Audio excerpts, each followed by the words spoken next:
possède un radar que vous pouvez voir d'ailleurs juste au-dessus. Là, profitez de ce passage lent de l'ETC Hawkeye, cross-sortie et train-sortie en configuration à pontage pour observer ce radar visible juste au-dessus du fuselage.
Qui est présente parmi nous, elle s'appelle la Glorieuse. Elodie vous l'a dit tout à l'heure, elle est située sur la... Ils sont en train de se présenter sur la droite pour aller sur le circuit d'atterrissage.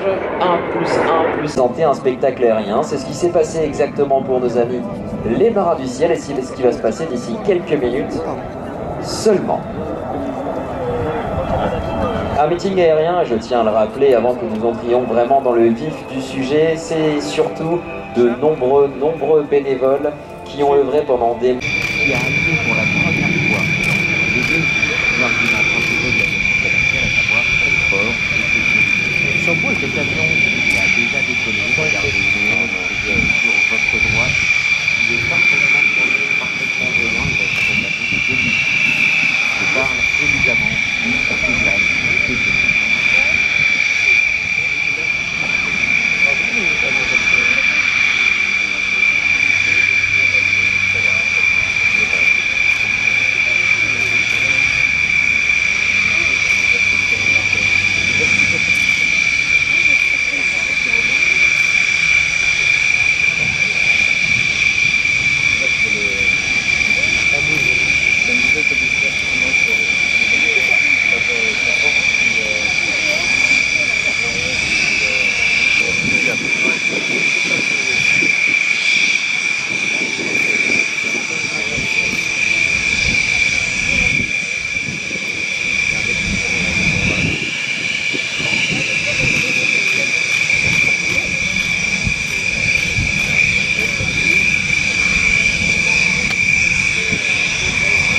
Conserver des avions anciens en état de vol afin de les présenter sur des meetings aériens et autres expositions, c'est un véritable challenge. Quelque part, ça n'a pas grand-chose de rationnel, on va y passer énormément de temps. Évidemment, on va passer du temps à faire des connexions.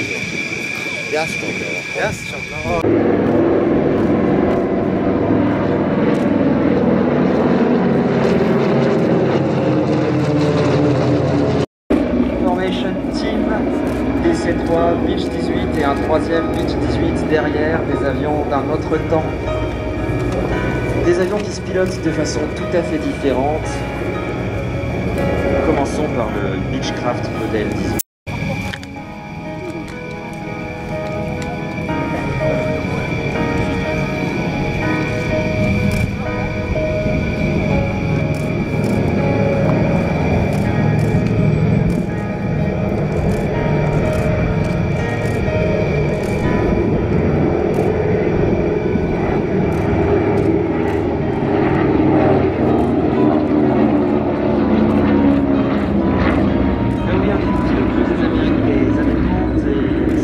Smith, qui était président d'American Airlines, cherchait absolument qui s'appelait le Douglas DC-2. Alors forcément, une ligne transcontinentale, il faut un service de nuit, donc on a besoin d'avoir des couchettes à bord. Et pour avoir des couchettes à bord, un véritable succès puisqu'il a été conçu en des dizaines de versions, de 36 jusqu'à 1950, et cet avion, il en vole encore aujourd'hui en Amérique du Sud, dans l'exploitation commerciale. Évidemment, comme tous les avions de transport de cette époque, il a été adapté pour pouvoir servir d'avion militaire. On parlera alors de classe C-47, et ça on y reviendra tout à l'heure, à l'occasion du dîner.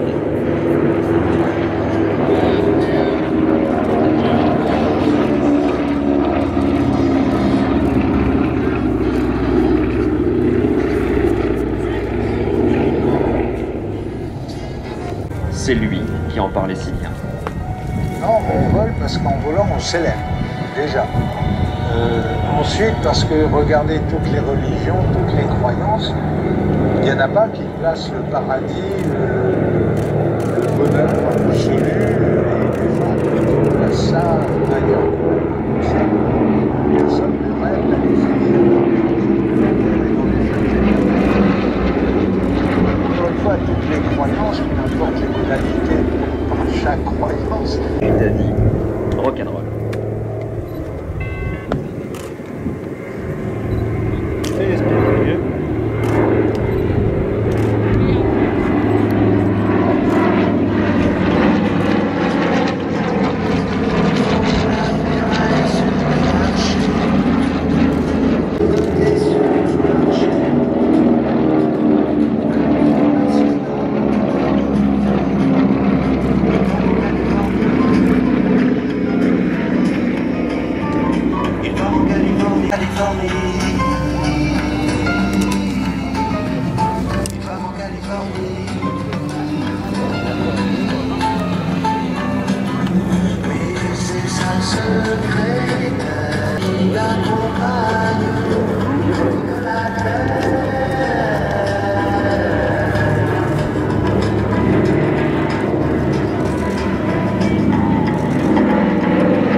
Et ensuite, une fois que vous aurez logué à peu près 1500. D'ailleurs, cet aéronef est également équipé d'un système qui s'appelle le reverse, qui permet d'inverser le rôle du moteur et de venir freiner l'aéronef qui se posera sur la piste et donc de se poser de façon latérale. Vous avez abordé un sujet tout à l'heure avec un terme sur lequel je revienne, l'appellation peinture de domaine. Ça veut dire que pour le manuel de l'avion tel qu'il est écrit, et on va dire ça, l'avion il ne fait pas encore. Dans le domaine dans lequel il est prévu d'être employé et qu'il revient se poser de manière complètement sûre également. La sécurité des vols est bien la priorité de notre centre des essais en vol, bien que nous effectuons des essais en vol. Il n'était pas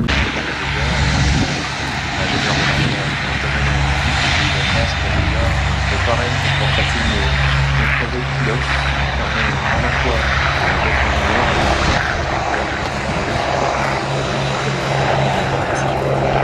Merci encore mon colonel d'avoir été parmi nous. Évidemment, si vous cherchez des informations sur la DGA, votre stand est disponible. Évidemment, n'hésitez pas à nous rendre visite jusque là.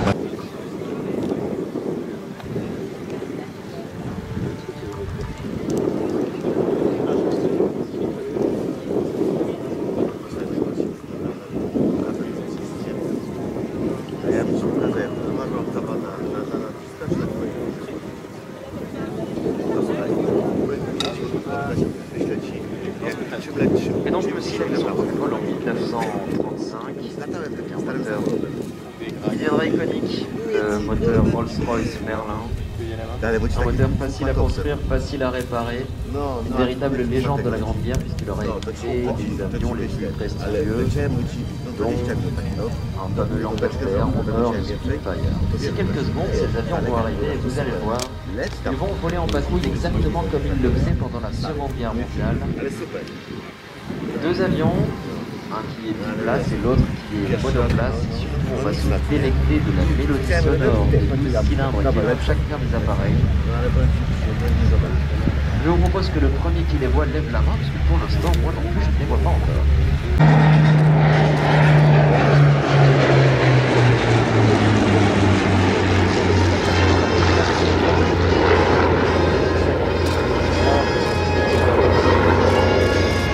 Certes, on est sur une vitesse qui est un petit peu limitée par rapport aux autres chasseurs qui allaient rentrer en scène pendant la bataille d'Angleterre à partir de juin 40. Mais c'est pas grave, on va continuer à utiliser ces avions et on se focalisera sur les bombardiers alors que les Spitfire, eux, iront.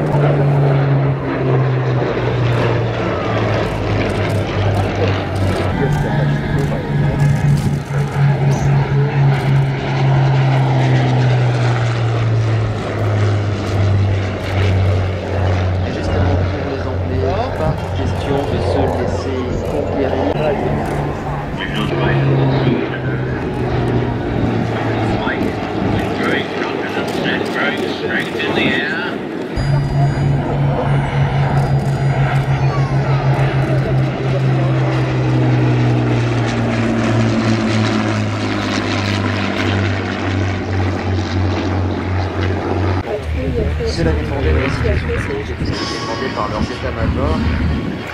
Les stratégies ont évolué tout au long de la guerre. Les chasseurs proches des bombardiers, alors qu'en fait on avait découvert à la fin de la guerre qu'il fallait mettre les chasseurs et les bombardiers leur attitude comme énergie pour sur leur proie. Ça on verra au fil de l'après-midi et surtout vous allez voir les différences de conception entre les avions du tout début de la guerre et ils allaient faire la guerre. C'est ça l'éducation à la rue, et ils étaient sous l'aile de leurs anciens pour leur transmettre toutes les techniques de combat. Et voici l'avion monoplace qui est en train de se poser en face de nous, mesdames et messieurs, c'était l'association Hurricane Heritage. Ils nous viennent de l'autre côté de la Manche et on les remercie d'avoir été parmi nous pour ouvrir le bal des Warbirds aujourd'hui.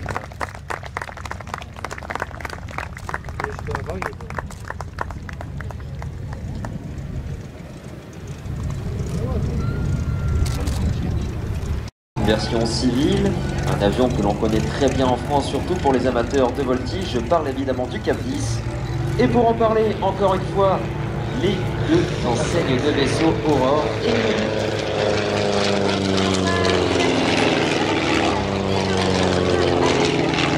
Premier passage avec une remise des gaz à l'issue. Je vous demande de les saluer bien fort, levez vos casquettes, levez vos mains.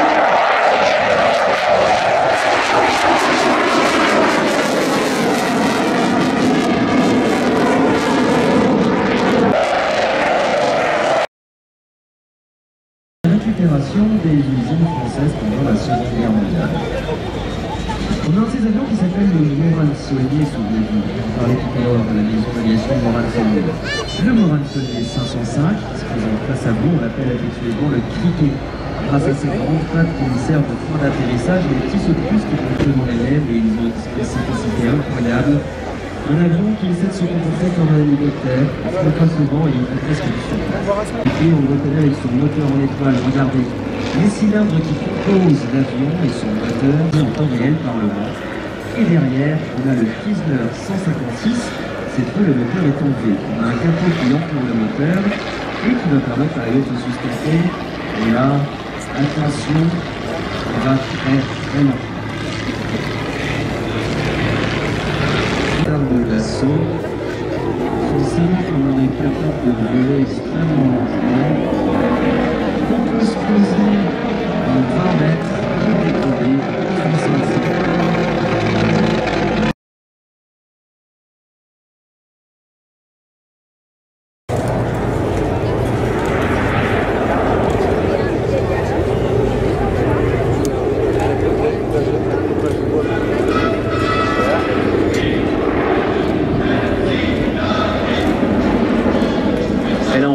près pour regarder ces moteurs en cylindre, 9 cylindres sur chaque moteur.